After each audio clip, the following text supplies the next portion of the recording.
Maagang nagising si Eliza. Halos wala pang liwanag ng araw sa labas. Habang nasa kwarto pa naman ang asawa nitong si Nathan at mahimbing na natutulog. Ganun ang araw-araw niyang gawain. Bago magsimula sa pagluluto, nagtitimpla muna ng kape si Eliza at sandaling naupo habang inuubos ang tinimpla. Nang maubos, agad itong tumayo para magluto. Naisipan niya na magluto na lang ng sinangag, itlog at ang paborito ni Nathan na longganisa. Wala siyang reklamo sa mga ganitong gawain, kahit pa sa pagising niya ng maaga. Para sa kanya, ganun talaga ang gawain ng isang asawa. Sa totoo lang, yun din ang paborito niyang bahagi ng araw, ang pag-aalaga at pag-aasikaso kay Nathan kahit sa mga maliliit na bagay lamang.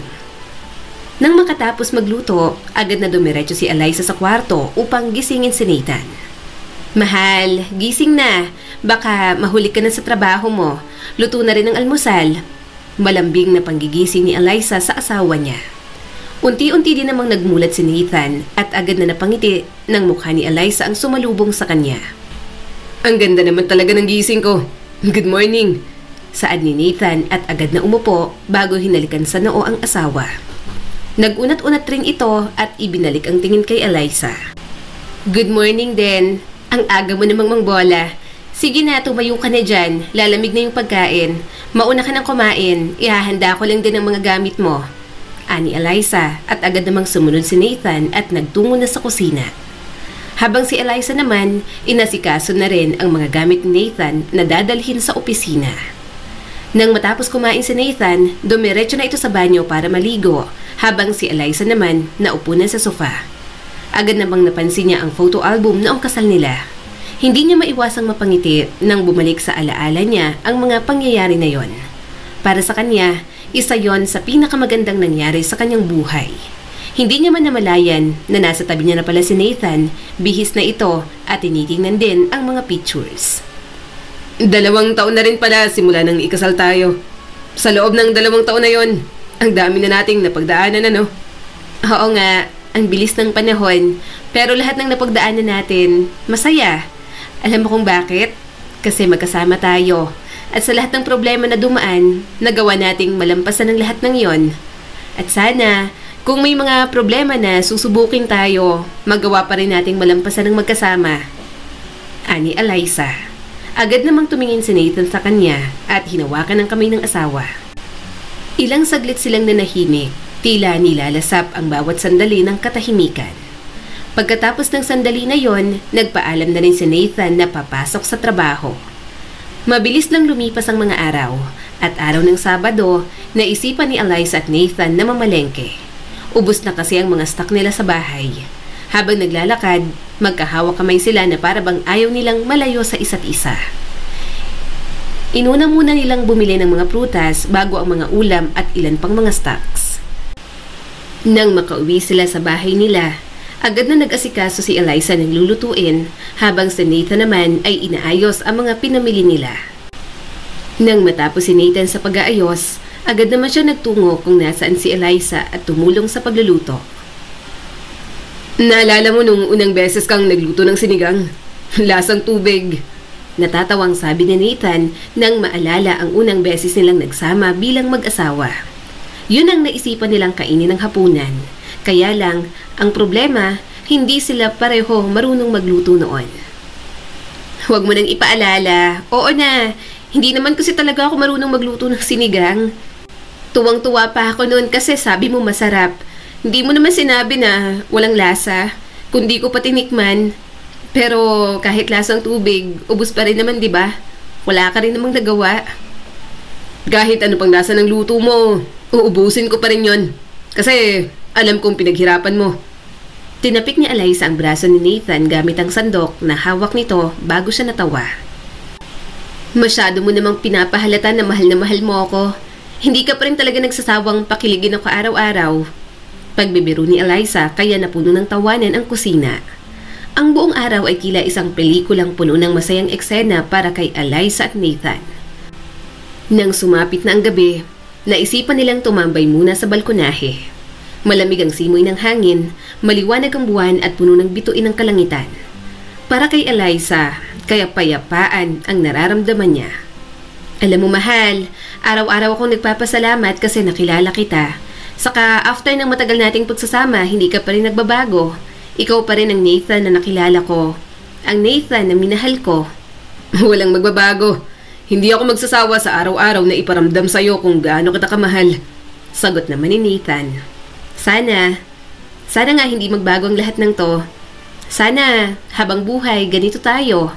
Nakangiting sabi ni Eliza habang nakatingin sa kalangitan.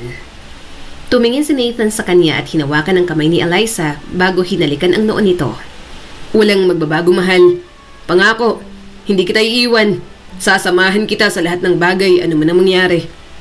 Napayuko si Eliza at kahit may kaunting lungkot sa kanyang mata, pinilit niyang umiti. Hindi niya alam kung bakit may kakaiba siyang nararamdaman. Parang takot, parang kaba. Pero ipinagsawalang bahala niya lang iyon. Wala namang dahilan para mag-alala. Hindi ba't dapat ay masaya sila ngayon?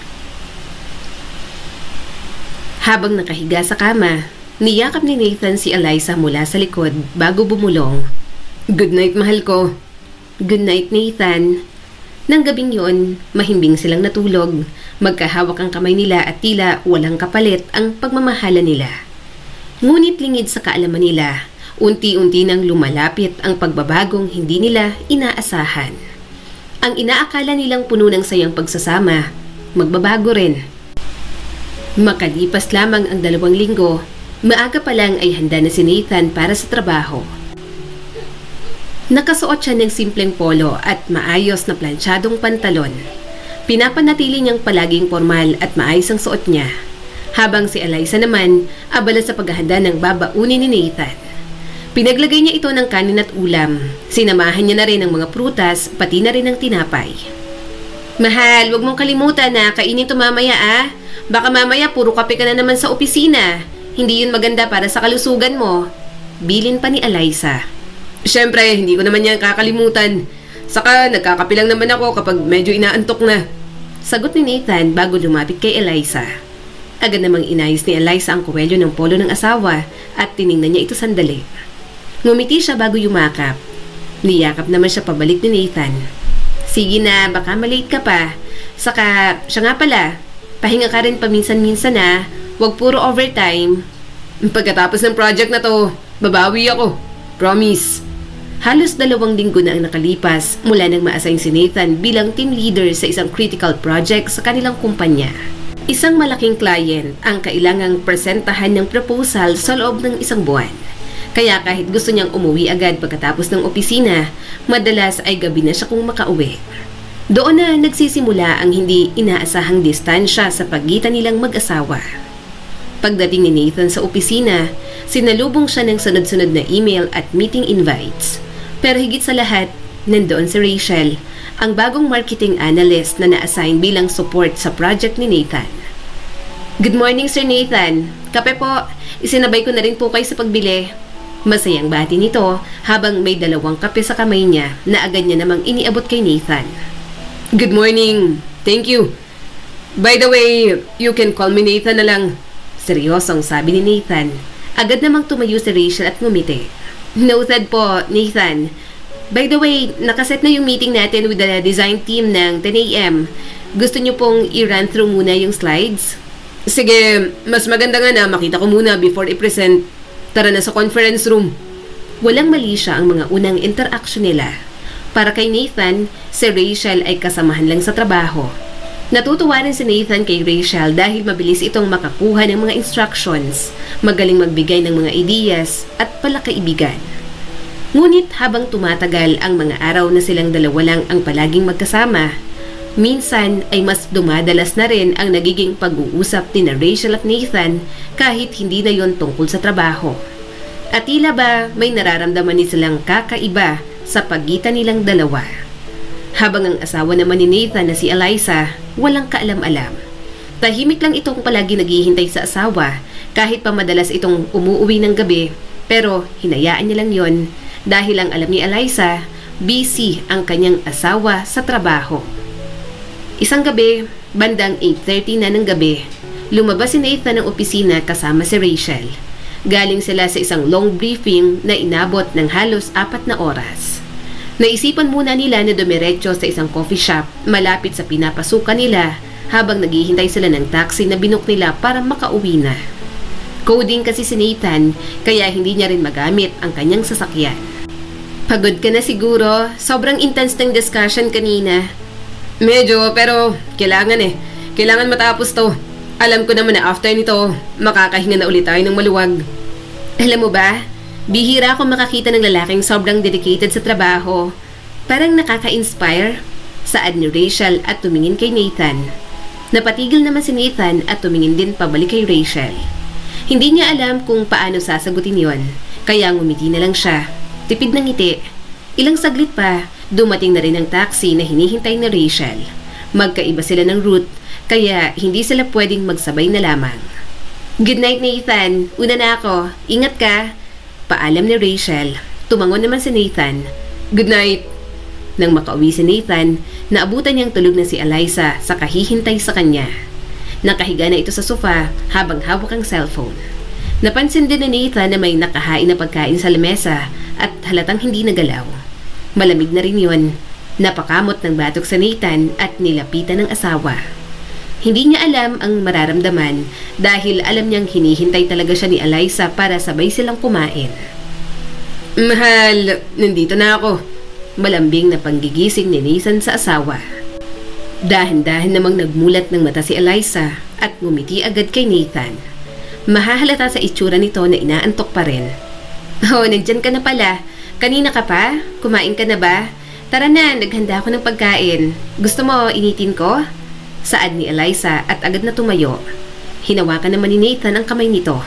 Hindi na kasi ako makakakain ngayon. Pagod na ako Saka nakakain na ako ng sandwich kanina. Bukas na lang ako babawi sa'yo. Sagot naman ni Nathan. Tumangon na lang si Eliza. Kapag kasi ginagabi ng umuwi si Nathan, palaging hindi na ito kumakain dahil sinasabi ni Nathan na kumain na siya bago umuwi. Kaya ang ending, si Eliza na lang ang palaging kumakain ng mag-isa. Okay lang. Sige na, magpahinga ka na. Maikling saad ni Eliza. Walang tanong, walang sumbat, pero ramdam niya ang paglayo ni Nathan. Hindi man pisikal, kundi emosyonal. Sa mga sumunod pang araw, naging pattern na ito. Uuwi si Nathan ng late, may tawag pa habang nasa bahay. Minsan ay hindi na rin sumasabay sa hapunan, hanggang sa dumating ang araw ng linggo. Habang nag-aayos si Eliza ng cabinet, napansin niyang tutok pa rin sa laptop si Nathan. Mahal, trabaho pa rin ba yan? Wala ka bang balak magpahinga kahit ngayong linggo lang? Baka naman masobrahan ka na niyan sa pagtatrabaho. Bakas ang pag-aalala sa boses ni Eliza. Binalingan naman siya ni Nathan bago binalik ang tingin sa laptop. Kailangan ko lang tapusin to saglit, Eliza. Sa Rachel kasi may pinapasahan ng materials, tapos may feedback ko sa client. Kailangan talaga ng tutok ngayon sa trabaho. Tumango lang si Eliza. Hindi na siya nagtanong kung sino si Rachel, pero tumatak sa isip niyang pangalan. Noon niya unang narinig iyon. Sa mga sumunod na linggo, mas lalong naging tahimik ang bahay. Wala na ang dating masiglang kwentuhan tuwing gabi. Si Eliza na lang ang naghihintay, nagluluto at namamalengke. Hindi na sila katulad ng dati. Hanggang isang gabi, bandang 10:10 nang makauwi si Nathan. Pagpasok niya sa kwarto, gising pa si Eliza at halatang hinihintay siya nito. Mahal, ayos ka lang ba? Gusto mo bang kunan kita ng pagkain? Hindi na, busog ako. Huwag ka na rin mag-alala. Ayos lang ako, pagod lang talaga.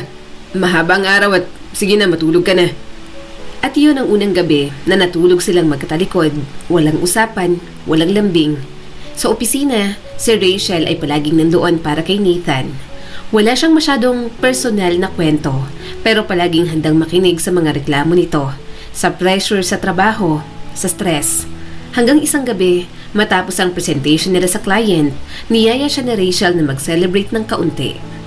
Tara sa labas, kahit isang kape lang, para naman makabawi ka sa sarili mo. Hindi mo na nga ako kinakausap sa labas ng trabaho. Hindi ka na katulad ng dati. Hindi sa ganon. Marami lang talaga akong iniisip. Minsan, okay lang namang magpahinga sa isipin. Baka kailangan mo lang ng kausap, yung mapagsasabihan. Alam mo namang willing ako palaging makinig. sabi pa ni Rachel. Pumayag si Nathan, hindi niya alam kung anong dahilan pero parang may puwang sa kanyang dibdib na gusto niyang punan, kahit alam niyang hindi dapat. Masaya ang naging kwentuhan nila ni Rachel, parang saglit na nakalimutan niya ang bigat ng mundo, hanggang sa sandaling katahimikan ang bumalot sa pagitan nila. Sandali silang nagkatitigan hanggang si Nathan na ang mismong umiwas. Nathan, hindi ko alam kung tama to, pero gusto ko lang maging totoo. Gusto kitang mas makilala pa. Hindi lang bilang katrabaho kundi ikaw mismo. Walang pag-aalinlangan na sabi ni Rachel. Hindi naman alam ni Nathan ang isasagot kaya mas pinili na lang niyang manahimik. Alam ni Rachel na mayroon na siyang asawa kaya hindi niya maintindihan kung bakit sinasabi ni Rachel ang mga ganoong bagay. Ngunit sa mga nagdaan pang mga araw, hindi na rin mapigilan ni Nathan ang maguluhan sa kung ano ba talaga ang kanyang nararamdaman. Habang tahimik siyang nakaupo sa office, nakita niya na tumatawag si Eliza. Sandali niyang tiningnan yon bago tuluyang sagutin.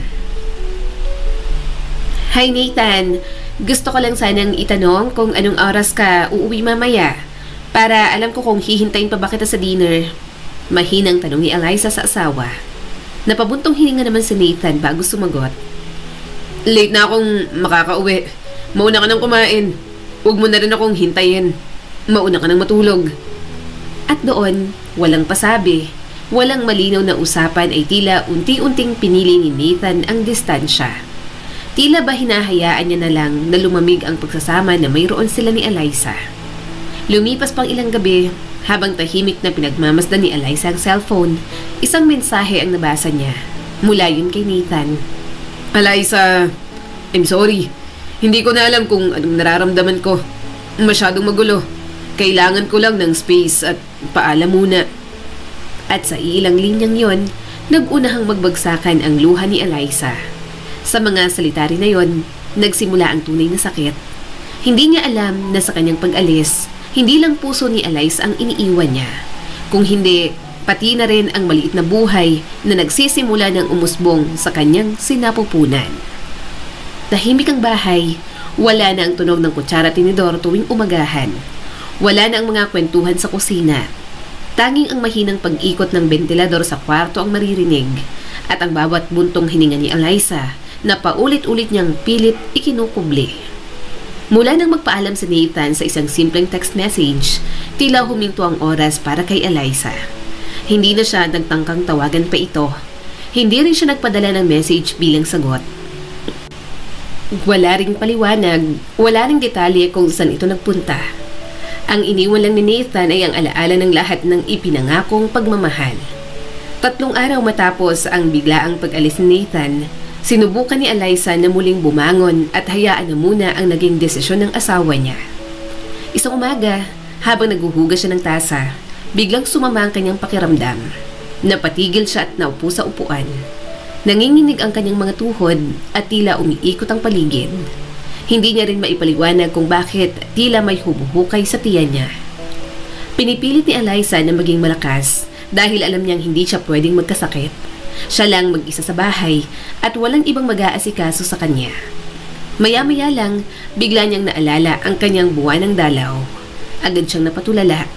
Iniisip niya na dapat ay dumating na ito. 2 linggo na ang nakakalipas. Kinabukasan, bumili siya ng pregnancy test kit. Gusto niyang malaman kung tama nga ang hinala niya. Tahimik lang siyang nakaupo sa harap ng lababo, hawak ang maliit na test stick habang nanginginig ang kanyang mga kamay. Halos pigilan na rin niya ang hininga niya habang hinihintay ang magiging resulta. 2 guhit, nangangahulugang positive iyon.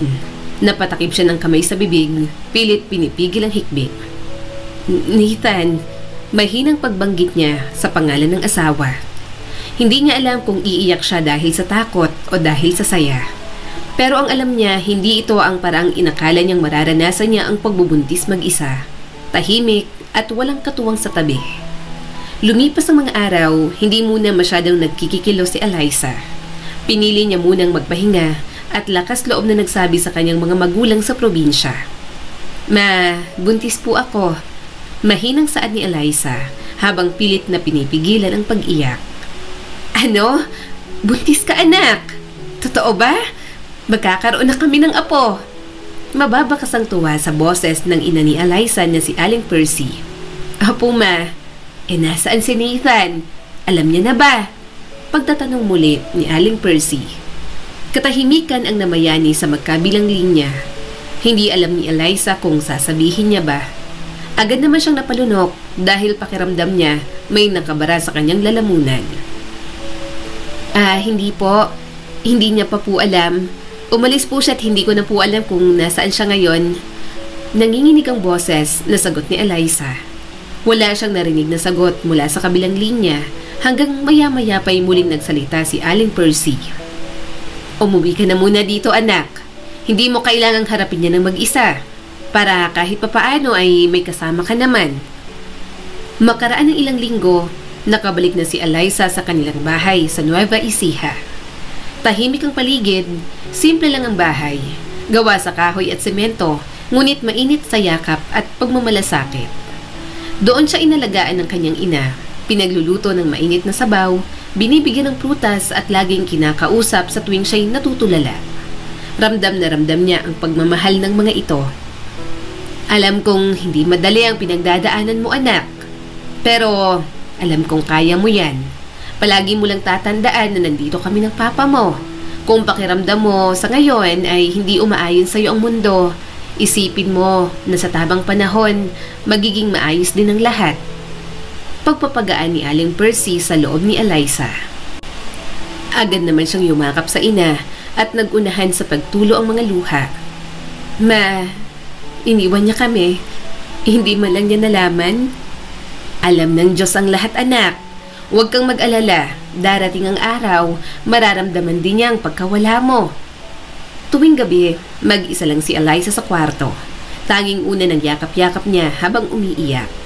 Pero kahit na gano'n ang sitwasyon, alam niyang buo na ang desisyon na ipaglaban ang batang nasa kanyang sinapupunan. Lumipas ang 5 buwan, unti-unti nang nakabangon si Eliza. Nagtrabaho siya online bilang freelance content writer habang nagpapahinga. Wala na siyang balita kay Nathan pero hindi niya ginugulo ang katahimikan nito. Hanggang isang araw, habang nag-aayos siya ng kanyang mga gamit, napansin ng kanyang ina ang isang lumang kahon na nasa ilalim ng kama.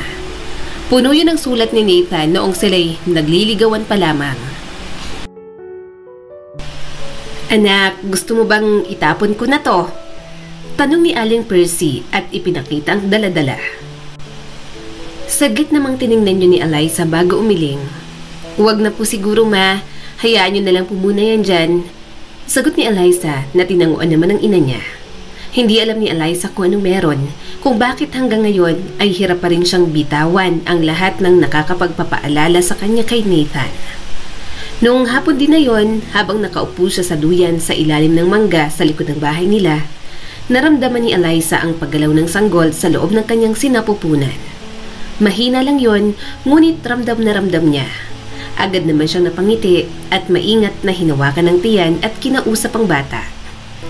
Anak, huwag ka mag-alala. Ipinapangako ko sa'yo na kahit wala ang papa mo, hindi ko hahayaang maramdaman mo na may kulang sa'yo. Samantala, makalipas pang ilang buwan, maingay yung opisina ni Nathan. Tila lahat ay abala. Kasalukuyan siya nagpiprint ng report at may nagaganap namang meeting sa conference room. Nasa tabi rin ni Nathan si Rachel. Palagi na itong nakadikit sa kanya at tila ba ayaw nang mawalay.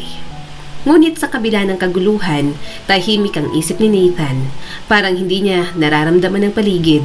Para bang may kulang o baka matagal nang may kulang at ngayon niya lang napansin. Maya-maya lang ay may ipinakita si Rachel. Isang draft yun ng proposal na isa din sa tinututukan nila. Nathan, do you think this layout works better than the one from the last week? Nakangiting tanong ni Rachel. Walang gana namang tiningnan yun ni Nathan.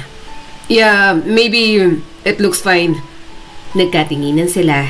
Pero hindi na katulad noon na naging dahilan kung bakit naguluhan si Nathan sa nararamdaman niya. Nawala ang isip niya noon na panibagong simula. Ngayon, tila ba si Rachel ay isang estranghero na lang. Isang estranghero nandoon lang dahil hindi na siya makaalis sa sitwasyon na kinalalagyan niya. Tahimik ang gabi para kay Nathan. Nasa kondo siya mag-isa. Malinis at malamig din doon, pero pakiramdam ni Nathan ay hindi yon ang totoong tahanan.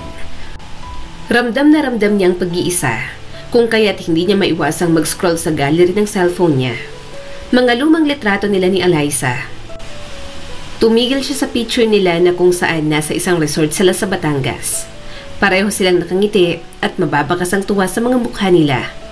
Sunod naman ay ang video ni Eliza na tumatawa. Agad na napangiti si Nathan nang maalala na yon ang video na kinuhanan niya noong nasa Cubao sila. Namimiss ko ng tawa mo. Bulong ni Nathan at may ilang luha ang tumakas galing sa mga mata niya.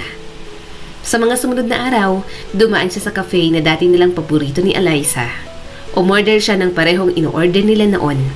Ang cafe mocha with extra cinnamon, paborito yun ni Eliza. Pero habang iniinom niya ito mag-isa, hindi na ito kasing sarap ng dati. Nandito siya pero wala na si Eliza. Wala nang pagmamahal na pinaramdam noon ni Eliza sa kanya. Wala nang sumasalubong sa kanya kapag galing siya sa trabaho. Sa mga sumunod na linggo, nagkaroon ng problema si Rachel. Nagsimula siyang magpakita ng tunay na kulay. Naging demanding ito, madalas din na mainit ang ulo kapag hindi siya ang nasusunod sa mga projects. At ang mas malala sa lahat, nagsimula siyang magselos sa lahat ng babaeng nakakausap ni Nathan. So, that intern? You've been talking to her for what? 5 minutes? Alam mo ba kung gaano ka-weird tingnan yon? Mahahalata ang inis sa boses ni Rachel. Hindi naman makapaniwalang tiningnan siya ni Nathan. Tinanong niya lang ako kung paano mag-file ng leave request. Rachel, intern siya. Natural lang na magtanong siya. You're mine now, Nathan. And I don't like sharing. Halos pasigaw ni Annie Rachel at nanlilisik pa ang mga mata. Napahilot na lang sa sentido si Nathan. Doon rin siya napaisip sa sinabi ni Rachel. Kinagabihan, nagkita sila sa condo unit ni Nathan. Rachel, pwede ba tayo mag-usap? Mahinang tanong ni Nathan. Pinagtaasan naman siya ng kilay ni Rachel. About what? Don't tell me you're having second thoughts, Nathan. Naisip ko lang. Siguro, masyado tayong nagmadali. Ibig kong sabihin, ilang buwan pa lang pero hindi ko na alam kung ano bang klase tong relasyon na meron tayo. Hindi ko alam kung masaya ba ako o napipilitan na lang. Saka, para sa akin kasi Rachel, masyadong nagiging magulong lahat. Diretsong pag-amin ni Nathan. Agad namang tumayo si Rachel at kinuha ang bag niya bago tumingin ng diretsyo sa mga mata ni Nathan.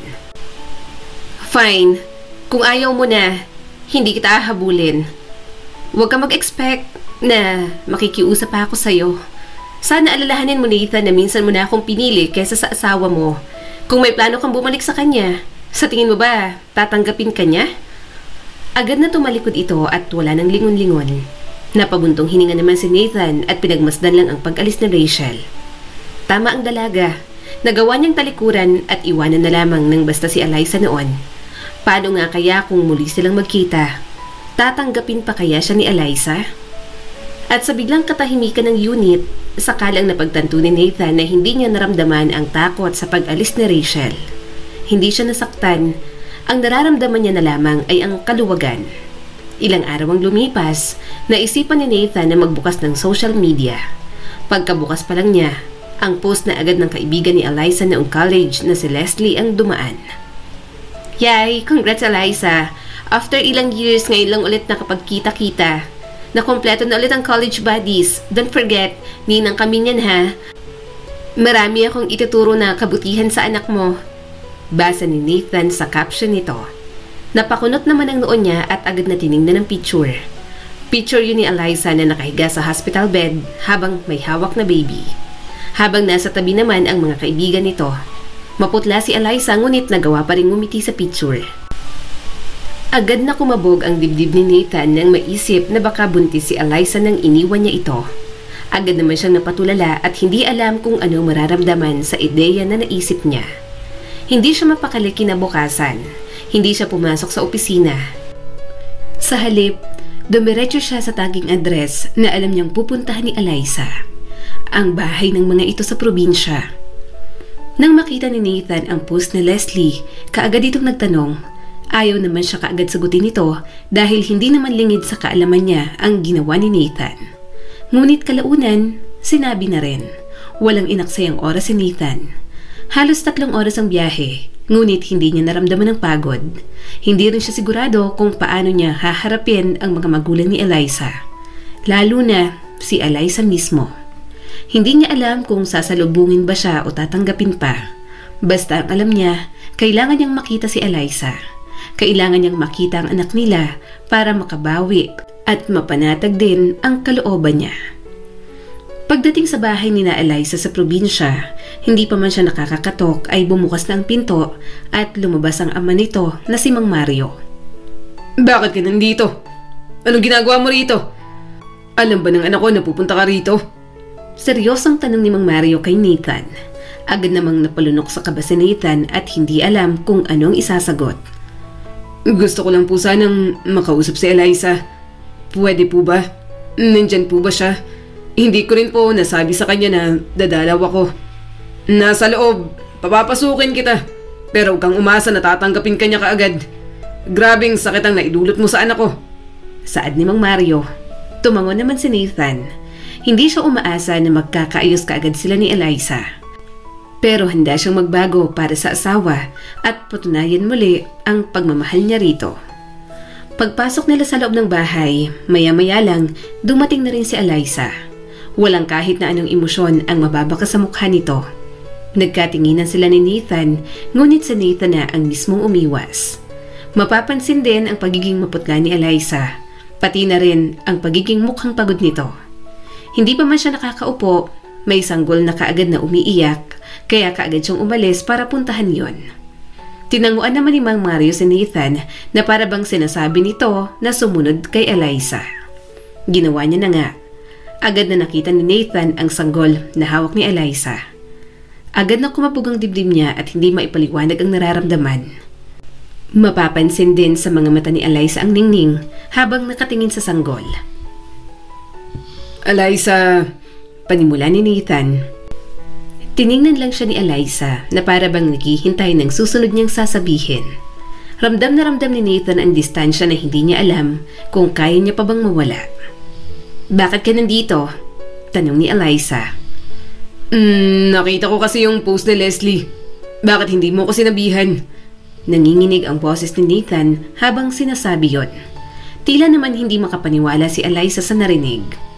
May gana ka pang sabihin yan? Alam mo, para sa akin, wala ka nang kailangan malaman. Umalis ka. Hinayaan mo ako at kahit mga kaunting paliwanag wala kang binigay sa akin. Parang ang hindi ka nagdalawang isip na gawin yon.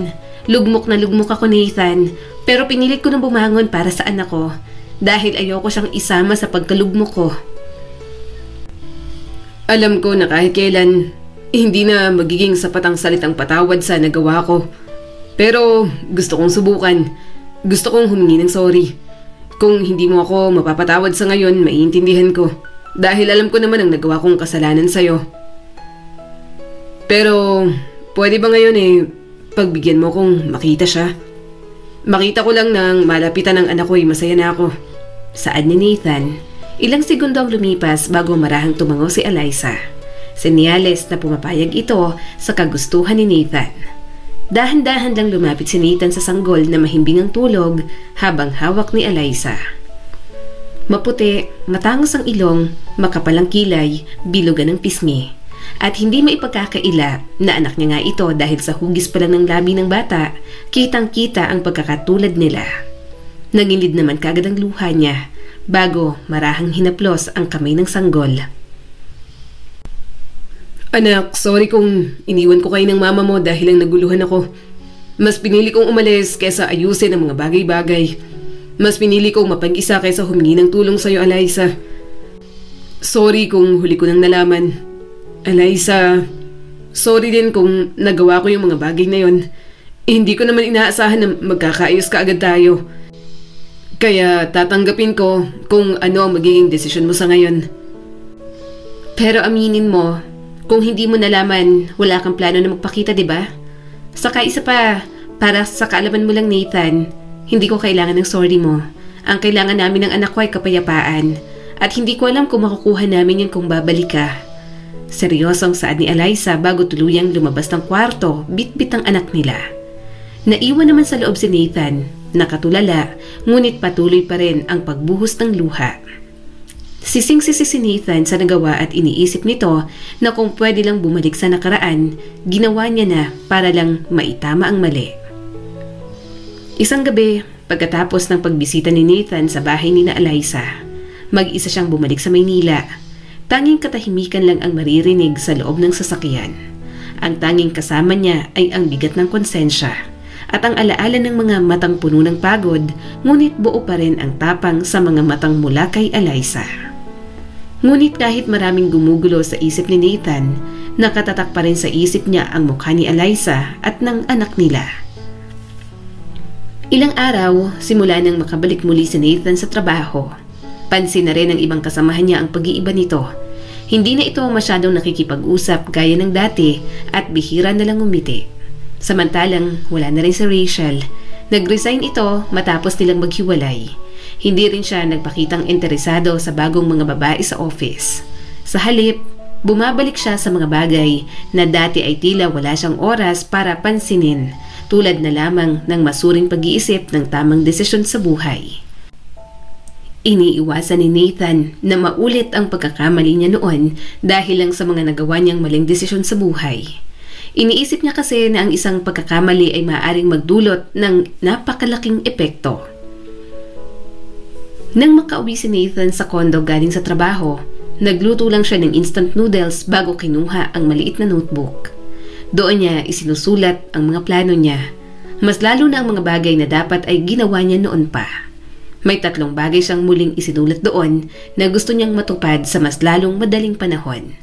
Yun ay ang makahanap ng mas maayos pang trabaho at makaipon ng sapat na pera para sa anak nila ni Eliza.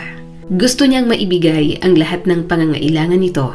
Kahit hindi pa siya tinatanggap muli ni Eliza, alam niya pa rin ang responsibilidad bilang isang ama. Naroon din ang makakadalaw sa anak niya kahit 3 beses lang sa isang buwan. At ang panghuli ay ang magsimula ng therapy o kahit counseling dahil alam niyang kailangan niya rin ayusin ang sarili upang kapag muli siyang bumalik ay mas maayos na siya. Makalipas ang 1 linggo, muling dumalaw si Nathan kay Eliza sa probinsya. Sa pagkakataon na yon, pinaghandaan niya na. Nagdala siya ng grocery at mga gatas, pati na ilang mga gamit ng bata. Kabilang ng diapers at ilang panlinis nito. Si Mang Mario ulit ang nadatnan niya sa labas ng bahay. Mababakas pa rin ang pagiging seryoso nito, ngunit tinatanggap rin naman siya nito at pinapatuloy sa loob ng bahay. Pagpasok ni Nathan, nakita niya si Eliza na kalalabas lang ng kwarto. Nakasuot ng duster at agad nagtagpo ang kanilang mga mata. Ngunit katulad noong nakaraan, si Nathan muli ang naunang umiwas. "Bakit bumalik ka pa? Akala ko tuluyan mo na kaming titigilan." Bakas ng pagod sa boses ni Eliza, ngunit nanatili pa rin seryoso ang mukha. "Gusto ko lang sana tong ibigay para sa'yo at saka sa anak natin. Pinaghandaan ko talaga yan." Saad ni Nathan bago ipinakita ang mga dala. Napataas naman ang kilay ni Eliza bago muling ibinalik ang tingin kay Nathan. "Suhol ba yan para mapatawad kita? Kung oo, hindi mo na kailangan gawin yan dahil sobra-sobrang sakit ang nadulot mo sa akin. Hindi ganun kadali ang magpatawad." "Ay, hindi ganun yun. Huwag mong isipin yan. Ginagawa ko to dahil alam kong responsibilidad ko to bilang asawa at ama ng anak natin. Saka hindi kita pinipilit na patawarin mo ako agad. Pero gusto ko ring sabihin sa'yo na handa akong gawin ang lahat para lang mapatunayan ulit ang sarili ko. Gusto ko rin sanang makilala ako ng anak natin." Hindi nagsalita si Eliza at tumingin na lang sa labas. Pero hindi alam ni Nathan kung tama ba ang nakita niya na parang luha sa pisngi ni Eliza dahil agad itong tumalikod. "Hindi ko naman ipagkakait sa'yo ang karapatan mo." Mahinang saad ni Eliza, ngunit sapat na yon para kay Nathan. Pag-uwi ni Nathan sa Maynila, mas naging determinado siya. Naghanap siya ng part-time gigs, nagsimula na rin magbenta ng pre-love items online. Hindi na siya namimili ng trabaho. Lahat ng kita niya ay iniipon niya. At tuwing dumarating ang sweldo, otomatikong tinatabi ang bahagi para sa anak nila ni Eliza. Gusto kasi niyang maibigay ang lahat ng pangangailangan nito. Makalipas ang 1 buwan, kagagaling lang ni Nathan sa trabaho nang saktong tumunog ang cellphone niya. Pagtingin niya, kaagad niyang nakita ang pangalan ni Eliza na tumatawag. Hindi yun inaasahan ni Nathan kaya agad kumabog ang dibdib niya. Hello Nathan, may lakad ako bukas. Pwede mo bang bantayan si baby ng 1 oras? Wala rin kasi sila mama at papa. May kailangan silang ayusin. Kung ayos lang naman, pero kung hindi, ako na lang ang bahala munang mag-alaga hanggang sa makarating sila mama. Saad ni Eliza mula sa kabilang linya. Mahahalata rin ang pag-aalinlangan nito. Hindi makapaniwala si Nathan. Napalitan ng tuwa ang puso niya. O sige, walang problema. Pupunta ako dyan bukas. Anong oras ba para makabiyahin na rin ako ng mas maaga? Mababakas naman ang galak sa boses ni Nathan. 11:11 ng umaga. Pero di ba may pasok ka nga pala? Paano yon? Ako nang bahala. Basta darating ako dyan bukas. Saad ni Nathan. Nagpasalamat naman si Eliza bago ibinaba ang tawag. Samantalang hindi naman napigilan ni Nathan ang mapangiti. At katulad ng napag-usapan, nakarating si Nathan sa probinsya. 9:00 pa lang ay naroon na siya. May mga dala siyang gatas, mga bagong damit, pati na rin mga diaper. Pagbukas ng pinto, si Eliza ang sumalubong sa kanya, karga-karga ang baby. Pasensya ka na kung naabala pa kita. Wala kasi talagang mag-aalaga. Wala yun, hindi naman kayo abala sa akin. Masaya pa nga ako dahil ako ang tinawagan mo. Nakangiting sabi ni Nathan na tinamuan lang ni Eliza. Baka nga lang din umiyak siya ha kasi hindi pa siya sanay sa'yo. Kapag umiiyak baka inaantok lang o baka gutom. Tsaka nga pala, yung mga pamalit niya at panglinis nandito sa cabinet sa kwarto. Tapos yung mga damit nandito naman sa drawer. Tinuro ni Eliza ang mga gagamitin ng anak nila. Nakikinig naman si Nathan at itinatak lahat ng sinasabi ni Eliza. Iniabot na rin ito sa kanyang anak dahil siya naman ang mag-aayos. Tahimik lang na pinagmamasdan ni Nathan ang anak niya at hindi mapigilan na may ilang tumakas na luha sa mga mata. Agad niya yung pinunasan. Makalipas ang 1 araw, umaga, maulap ang langit, tila ba sumasalamin sa bugso ng damdamin na matagal nang kinikimkim ni Eliza. Nakatayo siya sa may bintana habang pinapadede si Noah. Tahimik ang paligid, wala ng isang ingay, maliban sa marahang huni ng mga ibon sa labas. Maya-maya lang tumunog ang cellphone niya at agad na nakita ang pangalan ni Nathan. Lumapit si Eliza para tingnan ang message na natanggap niya. Tumunog ang cellphone, sa Nathan may mensahe. Salamat kahapon. Hindi ko man nasabi ng harap-harapan pero sobra-sobra kong na-appreciate ang tiwalang pinahiram mo sa akin. Kung pwede, gusto ko sanang makasama si Noah kahit 1 beses kada linggo.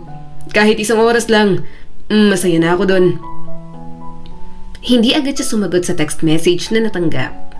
Tiningnan niya lang si Noah na ngayon ay mahimbing nang natutulog sa kanyang mga braso. Tumaba na ito at mahahalata na mas kamukha na nga ni Nathan ang anak nila. Makaraan ng ilang araw, tinupad ni Nathan ang sinabi nito. Linggo-linggo siyang dumadalaw. Wala siyang pakialam sa pagod. Basta ang tanging nais niya ay makitang mag-ina niya.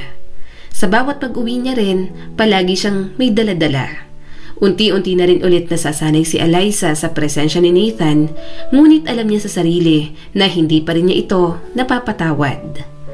Hanggang sa napapansin na rin ng ama ni Eliza ang palaging pagdalaw ni Nathan, kaya naman naisipan niyang kausapin ito.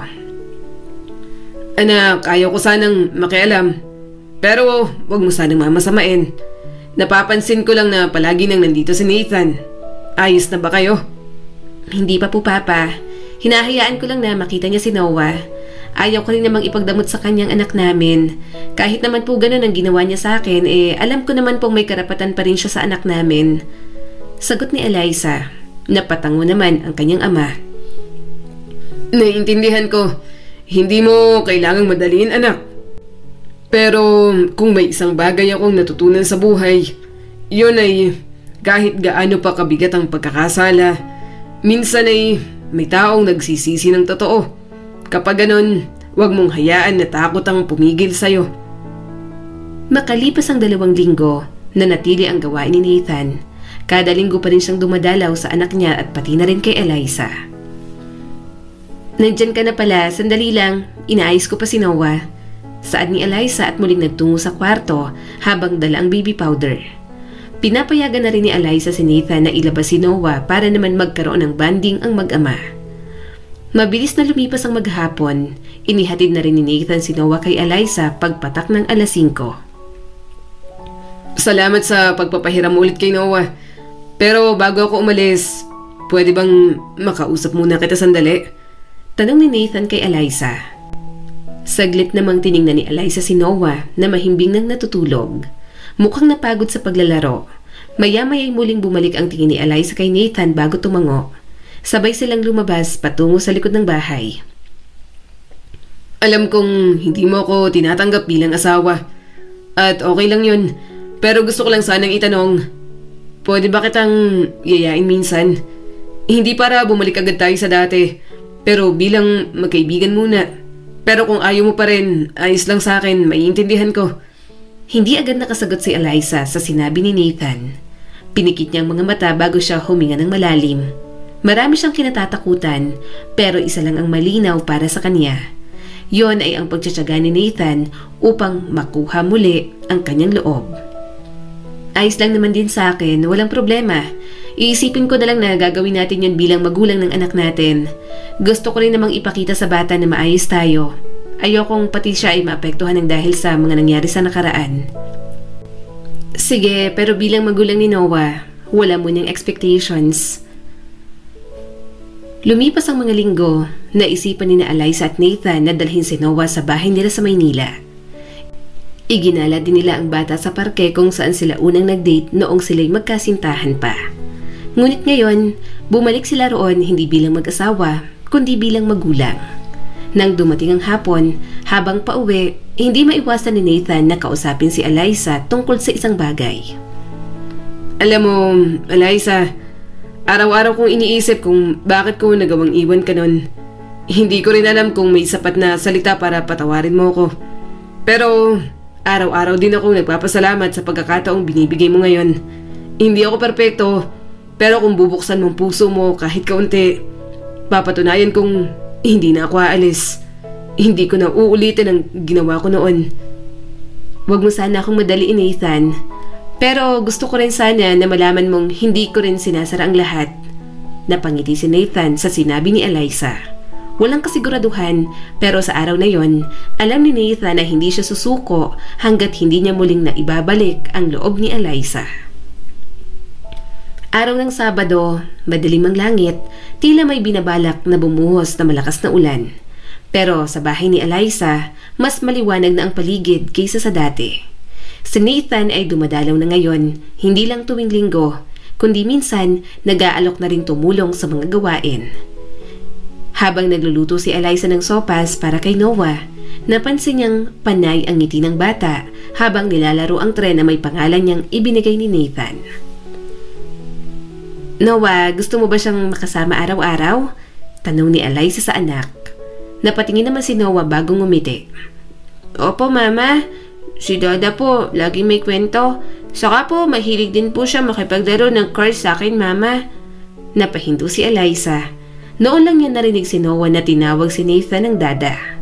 Isa yung salitang puno ng ibig sabihin at hindi basta-bastang binibigkas.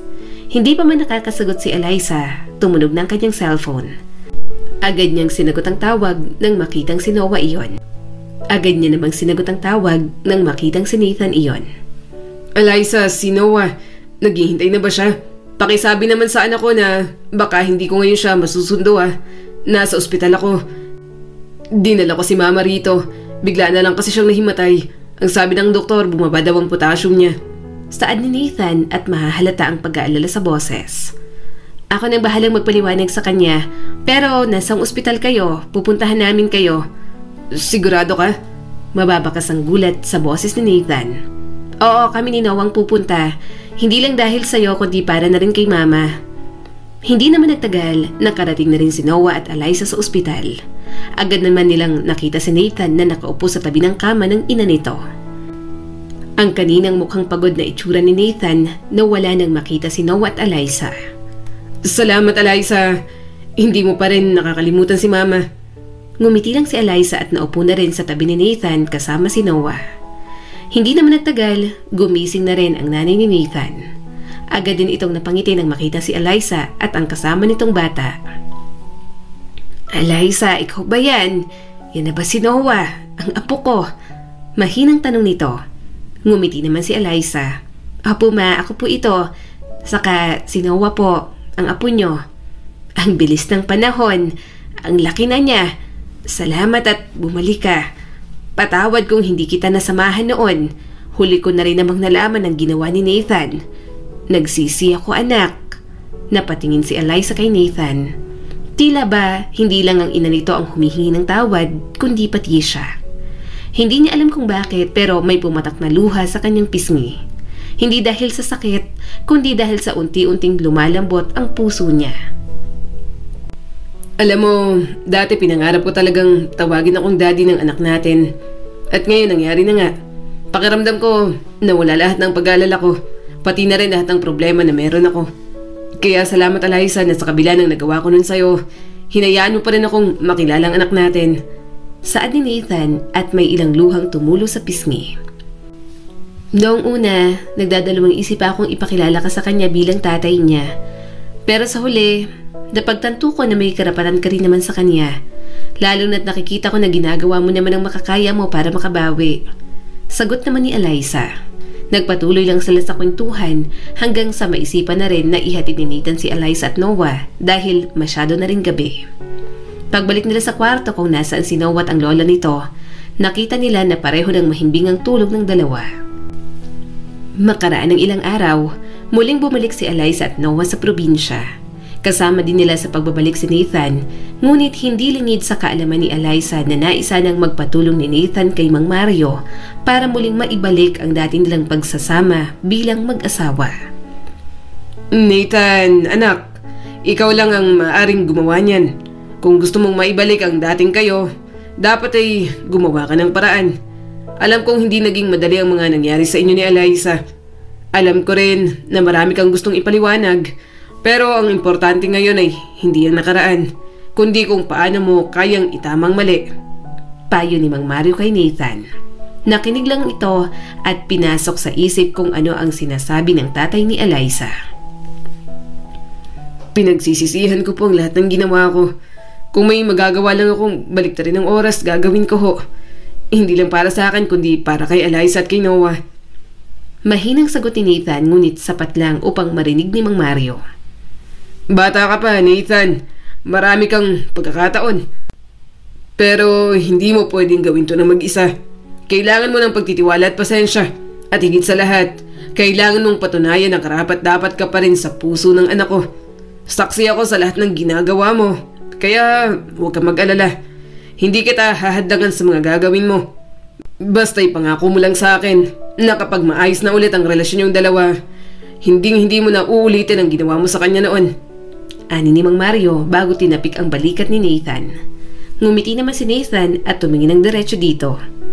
Pangako po pa, hindi na po mauulit ang nangyari noon. Hinintay na lang ni Nathan si Eliza sa sala dahil pinapatulog pa nito si Noah. Agad din naman siyang tumayo nang makita na nasa harap niya na si Eliza. Sa labas tayo mag-usap, okay lang ba? Tanong ni Nathan. Tumangon naman si Eliza bilang sagot. Hindi na ako magpapaligoy-ligoy, Eliza. Gusto ko lang sanang itanong kung may pag-asa pa ba. Hindi naman sa nagmamadali ako na magdesisyon ka katulad ng sinabi ko dun sa'yo. Pero iba pa rin kasi talaga kapag alam kong may pag-asa. Mas lalo ako nagkakaroon ng lakas ng loob. Pero kung sasabihin mo naman na wala talaga, gusto ko lang malaman mo na hindi pa rin ako titigil. Gusto ko pa rin patunayan ang sarili ko sa'yo. Kahit gaano man kahirap, pangako na gagawin ko ang lahat para maging mabuting ama't asawa. Para sa inyo ni Noah. Hindi to madali, Nathan. Marami ka pang kailangang patunayan. Hindi lang sa akin, kundi sa amin ni Noah. Lalo na sa sarili mo. Pero gusto ko ring malaman mo na may pag-asa. May pag-asa pa na muli tayong mabalik sa dati, lalo na't nakikita ko na sigurado ka naman sa ginagawa mo at pinapakita mo. Mas nagbigay ng lakas ng loob ang mga salitang binitiwan ni Eliza. Hinawakan naman ni Nathan ang kamay nito. Nagulat si Eliza ngunit hinayaan na lang yun. Thank you, Eliza.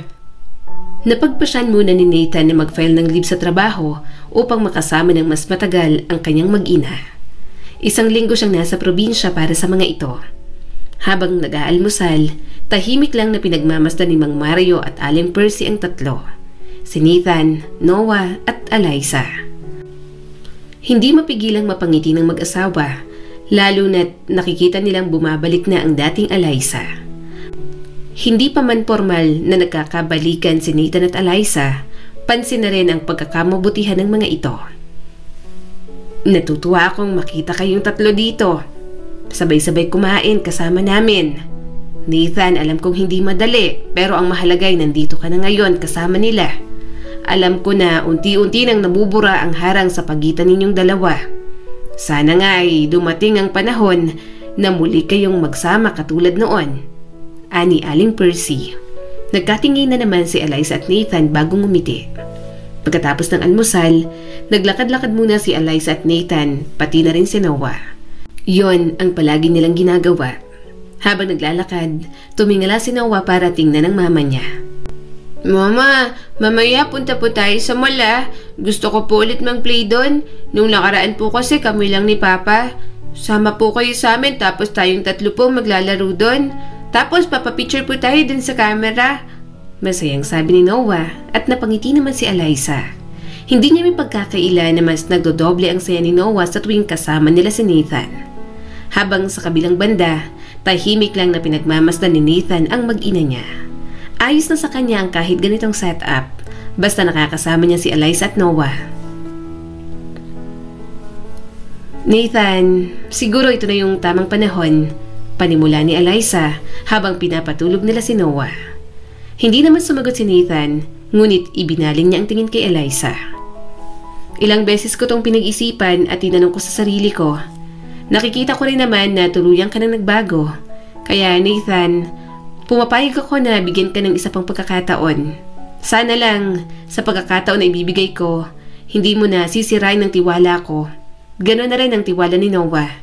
Kasi kung mangyari ulit yon, alam ko na wala na akong aasahan sa'yo at wala ka na rin aasahan sa akin na isa pang pagkakataon. Nakikita ko rin kasi na kapag pareho tayong nasa tabi niya ay mas masaya siya. Patuloy ni Eliza. Hindi naman mapigilan ni Nathan ang mapangiti at agad siyang niyakap ng mahigpit. Salamat. Salamat, mahal.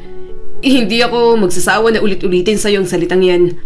Pangako, hindi ko nasisirain ang tiwalang ibinigay mo. Hindi ko hahayaan na masaktan kayo ni Noah dahil sa akin. Pinapangako ko na mas magiging mabuting ama't asawa ko sa inyo. Agad namang pinunasan ni Nathan ang luha niya at hinalikan sa noo si Eliza at Noah. Ma, Pa, gusto ko lang pong sabihin sa inyo na babalik na po kami sa Maynila. Pero wag po kayong mag-alala kasi dadalaw pa rin naman po kami dito. Pagpapaalam ni Eliza sa kanyang mga magulang. Napagpasyahan na kasi niya na sumama kay Nathan, bumalik sa bahay nila sa Maynila. Ganoon ba anak? Sige, walang problema yun sa amin ng papa mo. Mabuti naman at tuluyan na kayong nagkaayos. Sana, Nathan, wag mo na ulit saktan itong anak ko. Kapag ginawa mo yon, hindi lang siyang masasaktan. Si Noah rin. Ipagkakatiwala ko ulit sa'yo si Eliza. Sana lang wag mong sirain yon. Ngumiti naman si Nathan bilang sagot kay Aling Percy. Opo, ilang beses ko na rin pong sinabi yan sa sarili ko. Makakaasa po kayo sa akin. Nagkaroon muna ng sandaling pag-uusap sina Mang Mario at Nathan bago sila tuluyang umalis at pumunta ng Maynila. Bye po, Lolo and Lola. Mamimiss ko po kayo pero sabi naman po nila Mama babalik po kami dito. Masayang pagpapaalam ni Noah bago yumakap sa kanyang lolo at lola. Mamimiss ka din namin, lalo na yung kakulitan mo, Apo. Mag-iingat kayong tatlo doon, tumawag din kayo paminsan-minsan. Sabi pa ni Aling Percy. Opo Ma, tatawag po kami palagi. Saka maraming salamat po ulit sa pagmamahal at pag-aalaga na ibinigay niyo po sa akin ng mga panahong lugmok na lugmok ako. Mahal na mahal ko po kayo. Paalam ni Eliza bago mahigpit na yumakap sa mga magulang niya. Habang nasa biyahe, hindi maiwasang matuwa ng mag-asawa dahil nakikita nila ang reaksyon ng kanilang anak na si Noah. Manghang-mangha ito sa matataas na building. Nung huli kasing pumunta sa Maynila si Noah, tulog lang ito buong biyahe. Mama, ang ganda po pala dito, no? Look po, ang dami pong ilaw tapos ang dami pong malalaki na mga bahay. Hindi po katulad sa atin na puro puno. Pero parehas naman po silang maganda. Kasi dito po maingay ang paligid. Inosenteng sabi ni Noah. Tahimik lang namang nakikinig ang mag-asawa. Gusto mo na ba ulit bumalik sa probinsya, anak? Tanong ni Eliza na mabilis na ikinailing ng bata. Hindi po. Hindi pa nga po tayo nakakarating. Babalik na agad. Pero mama, sana pala sinama natin sina lola at lola po, no? Para lahat po tayo magkakasama ulit. Kung pwede lang, anak. Kaya lang, ayaw kasi naman nilang iwan ang bahay natin sa probinsya. Masanay kasi sila doon. Paliwanag naman ni Eliza. Nagpatuloy lang sa pagkakwentuhan ng mag-ina hanggang sa muling makatulog si Noah. Matapos ang mahabang biyahe, nakarating na sina Eliza sa bahay nila sa Maynila. Buhat naman ni Nathan si Noah na mahimbing nang natutulog. Inayos mo to? Hindi makapaniwalang tanong ni Eliza nang makita na mayroong ilang nagbago sa bahay nila. Mas dumami ang mga nakasabit na picture nila doon at nadagdagan din ang mga pictures ni Noah. Malinis din ang loob ng bahay na para bang hindi napabayaan. Oo, kapag maaga ako nakakauwi galing trabaho, dito ako dumidiretso. Hindi kasi talaga ako nawawalan ng pag-asa na sabay-sabay ulit tayong babalik dito at titira. Sagot naman ni Nathan at iginala din sa paligid ang paningin. Otomatiko namang napangiti si Eliza at muling naramdaman ang kaluwagan sa puso niya. Bagamat gabi na at dala na rin ng pagod, napagpasyahan na rin nilang magpahinga. Kinabukasan, bumalik sa dating gawi si Eliza. Maaga siyang nagising upang magluto ng almusal. Ngunit sa pagkakataon na to, hindi na lang para kay Nathan kundi para kay Noah na rin. Gising ka na agad. Ang aga naman, naunahan mo pa ako. Plano ko sana na paglutuan kay ni Noah. Saad ni Nathan at napakamot pa sa batok. Sus, ang sarap kaya ng tulog mo kanina kaya hinayaan na lang kita. Sige na, matulog ka na lang muna at gigisingin na lang kita kapag luto na. Sagot naman ni Eliza at ipinagpatuloy ang paghihiwa. Plano niya sanang magluto ng adobo. Hindi na, tutulungan na lang kitang magluto. May kailangan pa bang hiwain? Saad ni Nathan at tumabi kay Eliza bago hinawakan ang bewang nito. Hindi naman maitago ni Eliza ang pagngiti niya. Wala na, pero yung karne, pakitingin naman kung natanggal na ba yung yelo. Sagot ni Eliza. Sumunod naman si Nathan at nang matapos sa lahat ng kailangang gamitin para sa pagluluto, nagsimula na rin sila. Hindi pa rin maiiwasan ang pagbibiruan nilang mag-asawa at ilang pagbabalik-tanaw sa mga nangyari sa kanilang mga buhay. Sa umaga na yon, muling bumalik sa pakiramdam nila ang dating sila.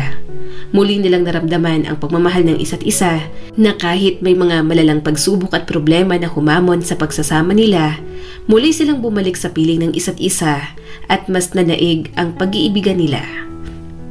Noah, anak, gising na, kakain na. Tawag ni Eliza sa kanyang anak. Matagal pa ito bago bumangon at matyaga namang hinintay ni Eliza at Nathan. Pati ba naman sa pagtulog, sa'yo pa rin nagman ang anak natin? Natatawang saad ni Eliza at hinalikan sa noo si Noah. Binuhat naman ni Nathan ito at tumayo na. Hayaan mo, mahal. Sa susunod na magkaanak tayo, sisiguraduhin natin na sa'yo naman siya magmamana. Sagot naman ni Nathan at kumindat pa. Maya-maya lang ay nagsalita si Noah kaya napuntang atensyon ng mag-asawa sa kanya. Ma, pa, yung dream ko po kagabi, nagkameron daw po ako ng younger sibling tapos po naglalaro daw po tayo sa park. Yung panaginip po ba nagkakatotoo po? Sana po magkatotoo, no? Para naman magkaroon na po ako ng kalaro. Mahahalata pa rin sa boses nito na bagong gising lang siya. Malalaman natin yan sa tamang panahon, anak, kung magkakatotoo yung panaginip mo. Sa ngayon, tara na, kumain na tayo kasi lalamig ng pagkain. Nakangiting sagot ni Eliza. Sabay namang natawa ang mag-asawa bago dumiretso sa kusina. Pagkatapos kumain, naghanda na si Nathan para pumasok sa trabaho. Babalik si Papa mamaya, anak. Promise. Ano bang gusto mong pasalubong? Gusto mo ng cars, foods, or after ko sa trabaho, sa labas para gumala and magbanding? Paninigurado ni Nathan at unti-unti na rin humupa ang pag-iyak ni Noah. Promise po babalik ka. Kapag hindi, magagalit po ako sa'yo. Aalis kami ni Mama at pupunta rin kami sa lugar na hindi mo mahahanap. Mababakas pa rin ang pag-aalangan sa boses nito. Napangiti naman ang mag-asawa, ngunit agad na tumango si Nathan. Sige na, baka mahuli ka sa trabaho mo. Ako nang bahala kay Noah. Anak, magbabay ka na kay Papa. Singit pa ni Eliza. Mabilis namang niyakap ni Noah si Nathan. Binuhat ni Nathan si Noah at niyakap din si Eliza. Sa bawat paglipas ng panahon, maraming napagtanto si Eliza at Nathan sa kabila ng mga pagkukulang at sakit, hindi hadlang ang nakaraan sa isang mas matatag na bukas. Muling nabuo ang pamilya ni Nathan at Eliza ng mas matibay, mas totoo at puno ng pagmamahal. Bagamat pareho silang labis na naaapektuhan sa nangyari noon sa kanila, mas nanaig pa rin ang pagmamahal nila. Hindi rin naman may pagkakaila ang nawalang tiwala ni Eliza, ngunit muling bumalik yon nang makita ang pagbabago ni Nathan at ang mga bagay na handang gawin nito alang-alang sa pamilya na nabuo nila. Muli, ako po si Skylar Guro at sana may bago na naman kayong natutunan sa kwento natin ngayon. Maraming salamat po.